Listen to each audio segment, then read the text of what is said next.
Hai Sobat Titi Balik, kembali lagi bersama gue si Jeki. Apa kabar kalian?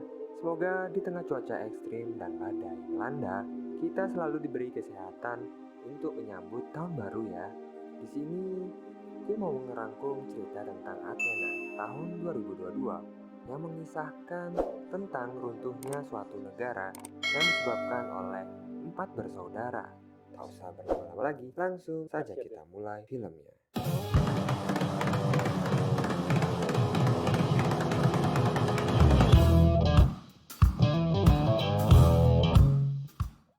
Berawal dari sebuah rekaman video yang viral, di mana mengalami duka cita yang mendalam karena adik si bungsu mereka ditembak 3 orang polisi. Tetapi keberadaan 3 polisi tersebut sangat sulit untuk ditemukan, sehingga memicu ketegangan antara polisi dan 3 bersaudara dari si bungsu yang meninggoy. Kakak kedua yang bernama Abel merupakan kapten angkatan darat, harus bertanggung jawab atas kematian adik si bungsunya. Apalagi sang adik merupakan salah satu anggota di kesatuannya, sehingga sudah semestinya si adik bungsu berada di bawah perlindungan si Abel. Meski demikian, diselimuti rasa bersalah, Abdel memilih mengikhlaskan kepergian sang adik dan menyerahkan tugas investigasi kepada pihak kepolisian. Berbeda dengan kakaknya yang ketiga yang bernama Karim, yang seorang anarki tidak terima.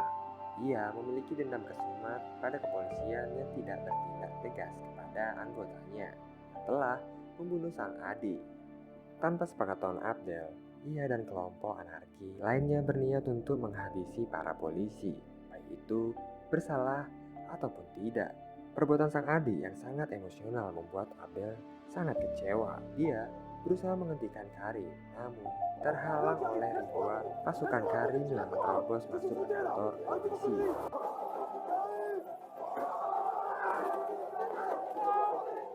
Karim yang sudah masuk bersama pasukannya, mereka berhasil mengacak-acak seisi gedung dan mencuri semua perlengkapan polisi. Tidak puas dengan itu, Karim menyuruh anak buahnya melempar molotov untuk memukul mundur polisi yang berada di dalam. Hal itu dia lakukan agar ia dan anak buahnya bisa menerobos gudang senjata. Beberapa saat kemudian, anak buahnya menemukan sebuah loker terkunci yang berisikan senjata. Namun, karena kepepet, alhasil Karim memerintahkan anak buahnya untuk membawa loker itu. Dia dan anak buahnya segera pergi dari gedung itu dan merayakan keberhasilan mereka dalam mengacak-ngacak ke kantor si polisi. Semua ini dia lakukan bahwa si adik bungsu adalah adik yang paling berharga bagi dia dan kelompoknya. Dan ini dia lakukan atas bentuk kekecewaannya dengan keadilan. Namun, jika pihak kepolisian masih tidak mau memberikan pembunuh si bungsu, maka Karim akan membuat gaduh pihak kepolisian dan seisi kota.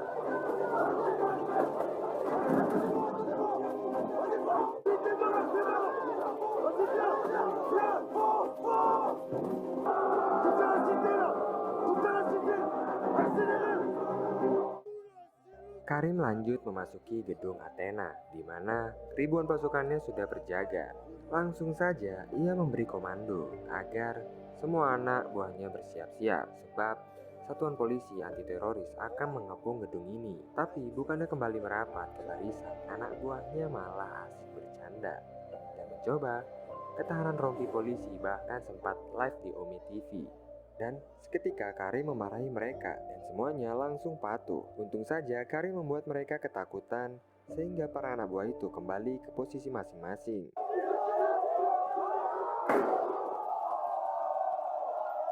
Tant qu'on n'a pas le nom des Condés, c'est la guerre.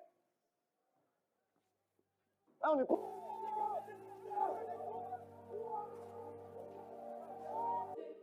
Berbeda dengan Abdel dan Karim, kakak tertua mereka yang bernama Mohtar sama sekali tidak ingin ikut campur. Yang dia pedulikan hanyalah mengurus obat-obatan terlarang yang akan diselundupkan ke luar negeri. Rencananya terbongkar oleh Karim sehingga Mohtar kong kali kong dengan polisi supaya bisa menyelinap keluar dari Athena.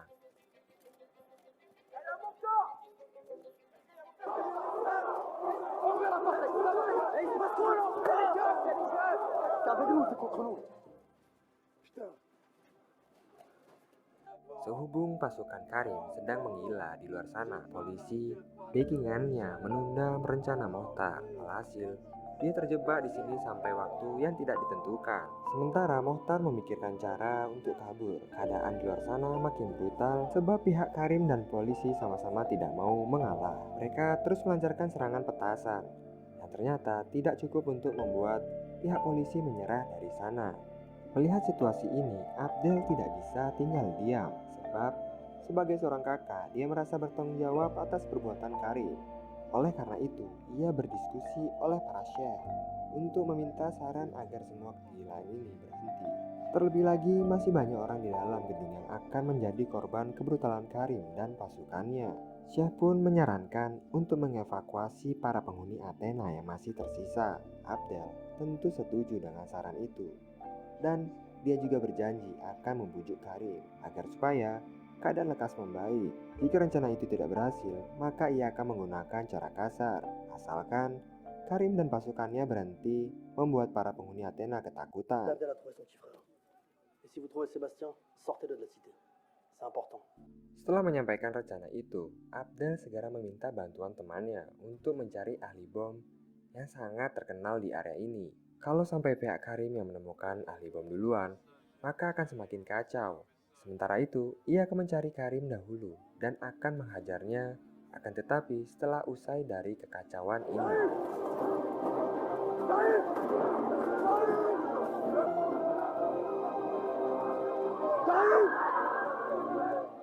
begitu selesai mencari keliling sisi gedung, Abdel tidak kunjung bertemu dengan adiknya itu. Meski dia tidak menemukan Karim, untung saja ia dan temannya menemukan si ahli bom yang bernama Sebastian yang sedang menanam kembang desa.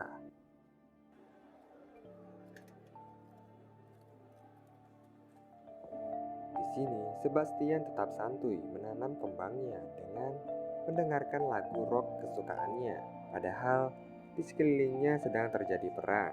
Itu dikarenakan Sebastian mengidap keterbelakangan mental yang dialami sejak dulu. Buru-buru Abdel mengamankan Sebastian di ruang playgroup dan meminta temannya untuk menjaga ruangan ini supaya ia tidak berkeliaran. Sehabis itu, Abdel pergi meninggalkan ruangan untuk menghadiri pemakaman adik bungsunya. Di sana, ia melihat Karim tertunduk, berdoa, dan menatap ke arahnya dengan penuh amarah karena dia masih menyalahkan Abdel atas kematian si bungsu. Abdel hanya menatap balik dan memilih untuk menerima kenyataan pahit bahwa ia akan dibenci seumur hidup oleh adiknya dan teman-temannya Karim. الرحيم قل هو الله احد الله الصمد لم يلد ولم يولد ويصبر الام ديالهم والاسره ديالهم ان شاء الله. Begitu pemakaman adik bungsu selesai, para penghuni buru-buru mengevakuasikan diri. Dalam kerumunan itu, Abdel mencari ibunya yang khawatir dengan keadaan anak-anaknya. Ia tidak tega melihat ibunya seperti itu, sehingga ia berjanji akan membawa Mohtar dan Karim dengan selamat. Maman Abdel, j'étais aussi cherché partout. Je vais aller, je t'attends derrière.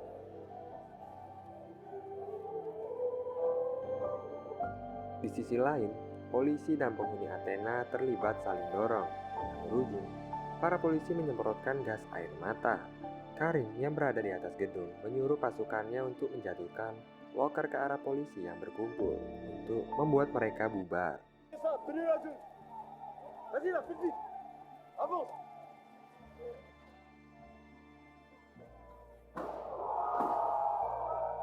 Tidak terima dengan itu, polisi pun melemparkan bom asap ke arah Karim. Dengan tangan kosong, Karim pun mengambilnya dan melemparkan bom asap itu kembali ke bawah. Perbuatannya yang nekat ini membuat tangannya yang melepuh, karena bom asap itu sangatlah panas. Tidak lama kemudian, Karim mendapat telepon dari ibunya yang berpesan agar ia berhati-hati ketika ia menyesali perbuatannya. Tapi, Karim tidak bisa berhenti untuk saat ini. Jika didiamkan saja, sampai kapanpun kematian si adik bungsu tidak akan mendapatkan keadilan.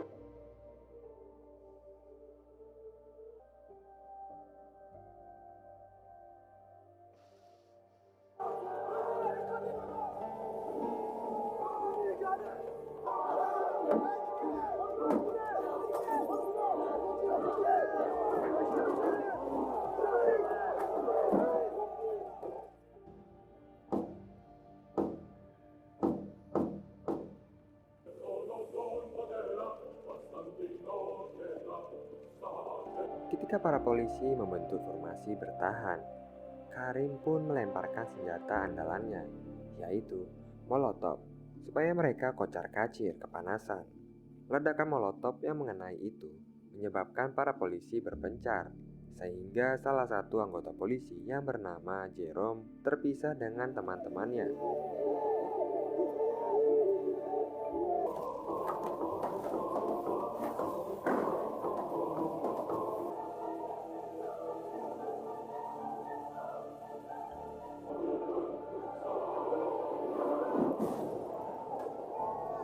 Ia berusaha mencari jalan keluar dari situ. Namun karena pasukan Karim sedang berkeliaran, alhasil ia mengurungkan niatnya. Supaya aman, Jerome pun kemudian mengganti bajunya agar terlihat seperti penghuni Athena. Sayangnya, penyamaran ini tidak mampu mengecoh Karim dan para pasukannya, sehingga akhirnya ia pun tertangkap.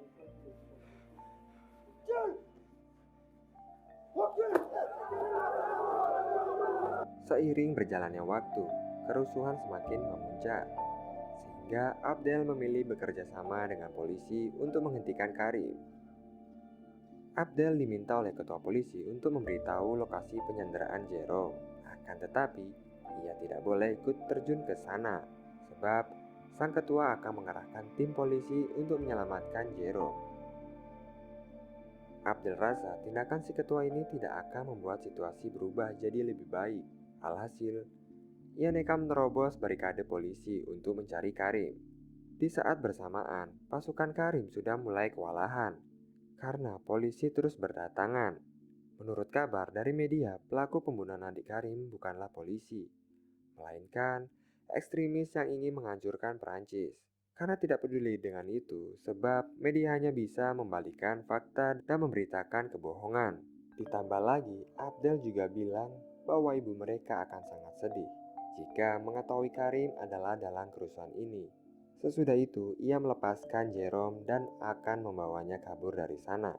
Rupanya, nasihat Abdel tidak bisa dicerna oleh Karim, sehingga Abdel yang merasa akan dibantu oleh pihak kepolisian merasa sia-sia.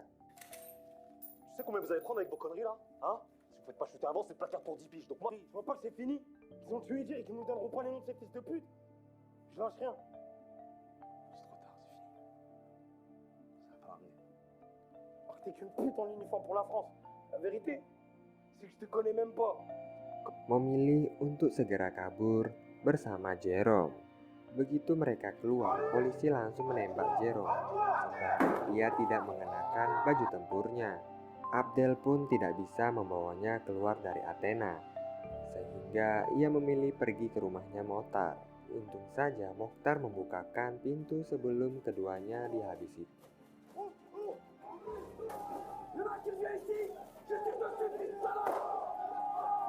Ketika Mokhtar melihat adiknya membawa seorang polisi, ia langsung mau mengusirnya. Namun Abdel membujuknya dengan bilang kalau lebih baik mereka menjadi pahlawan yang telah menyelamatkan polisi daripada dipenjara gara-gara bikin rusuh. Mokhtar pun akhirnya luluh, sehingga ia menelpon backingannya di polisi supaya mengirimkan tim untuk mengeluarkan mereka semua dari sini. Tapi tiba-tiba saja dari luar terdengar suara Karim yang memaksa Abdel untuk menyerahkan Jerome. Ia juga mengancam akan melemparkan molotov jika Abdel tidak mau menuruti keinginannya. Arrête ça, laissez on se voir là. Je m'en bats les couilles de toi et de ton enculé. Ils peuvent tous venir. Je peux pas rester là. Casse-toi de là, on va arriver là. Si tu me le sors pas, je vais foutre le feu, Abdel. Trop tard. Abdel tentu tidak tinggal diam. Untuk mencegah tindakannya yang sembrono, ia berusaha untuk menghampiri Karim, tapi upayanya gagal karena tidak bisa membuka pintu rolling door Mokhtar yang sangat berat dan macet. Lama-kelamaan, ia kehilangan kesabaran dan ketika mau melemparkan molotov, tiba-tiba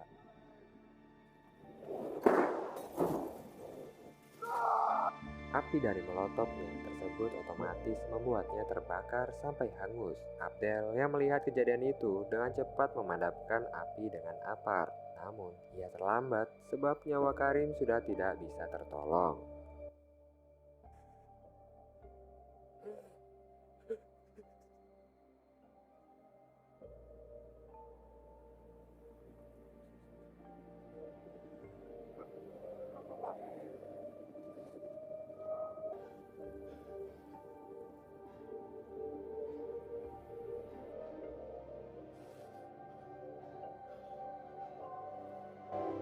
Kematian adiknya ini membuat amarah Abdel memuncak. Beberapa saat kemudian, Mohtar datang untuk menenangkannya. Tapi ia malah dapat salam olahraga dari Abdel yang kesal karena tidak dibantu membukakan pintu rolling door.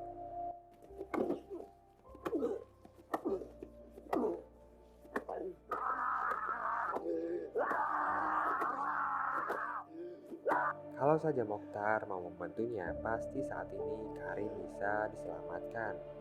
Karena ia merasa berdosa sebagai kakaknya, ia tidak bisa melindungi keluarganya.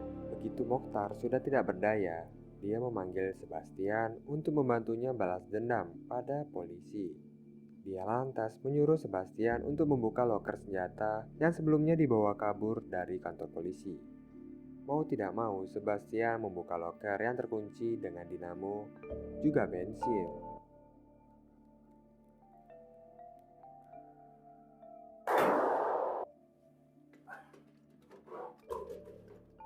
Lalu setelahnya dia menyuruh para pasukan memasang tabung gas di seluruh ruangan untuk meledakkan seluruh gedung ini. Dan ketika semua tabung sudah terpasang, ia mengevakuasi seluruh penghuni Athena yang masih bersikeras tidak mau pergi. Lalu Abdel mendatangi Jerome. Setelah mereka semua pergi, kini hanya tersisa Abdel, Jerome, dan para pasukannya di gedung itu. Di tengah kesedihannya ini, dia kemudian menelpon atasan Jerome untuk memaksanya membeberkan identitas polisi yang sudah membunuh Karim dan adik si bungsu. Sang atasan berusaha memaklumi sikapnya yang sedang dibutakan amarah. Sebab kematian kedua adik Abdel pasti membuat emosinya menjadi tidak stabil.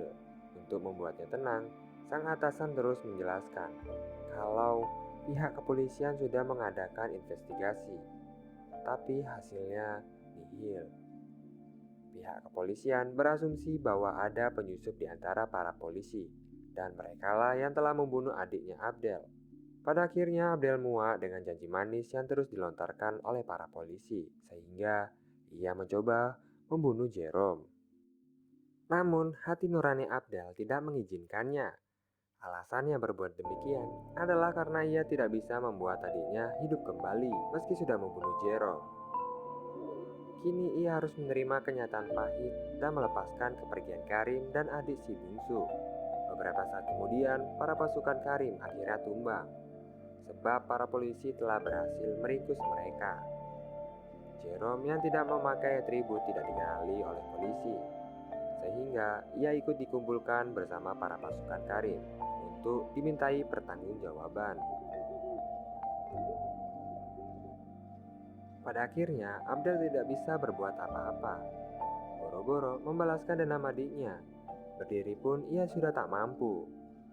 Ditambah lagi, ia sudah tidak sanggup menghadap sang ibu setelah dengan percaya dirinya berkata bahwa ia akan membawa adiknya pulang dengan selamat. Alhasil, di saat gedung Athena telah kosong, ia diam di sana seorang diri sambil merenung sebelum akhirnya memutuskan untuk pindah alam dari dunia yang sudah tidak baik-baik saja. Dari keempat bersaudara, kini hanya Mohtar yang tersisa, dan dirinya berhasil membawa 5 kilo obat-obatan terlarang dari Athena berkat bantuan polisi backingannya. Polisi yang membantunya itu ternyata adalah oknum yang disewa Mohtar untuk membunuh si adik bungsu dan Karim. Awalnya, Mohtar hanya berniat membunuh si adik bungsu karena ia mencoba melaporkan bisnis haramnya itu. Sementara kematian Karim terpaksa ia lakukan. Sebab jika ujung tombak tidak tumbang, maka kerusuhan akan terus berlangsung dan penyelundupan barang haram bisa gagal total. Tragedi kerusuhan yang sebenarnya berawal dari 5 kilo obat-obatan itu kira-kira memakan 674 korban jiwa, baik itu kaum anarko maupun polisi. Yap, seperti itulah kisah alur cerita kali ini. Ending yang sangat disayangkan, pemeran utama film ini meninggoy. Dan kita ambil hikmahnya ya, karena pada dasarnya orang jahat terlahir dari orang baik yang tersakiti. So, gue Jeki pamit undur diri dan saksikan alur cerita film selanjutnya. Salam, Allah.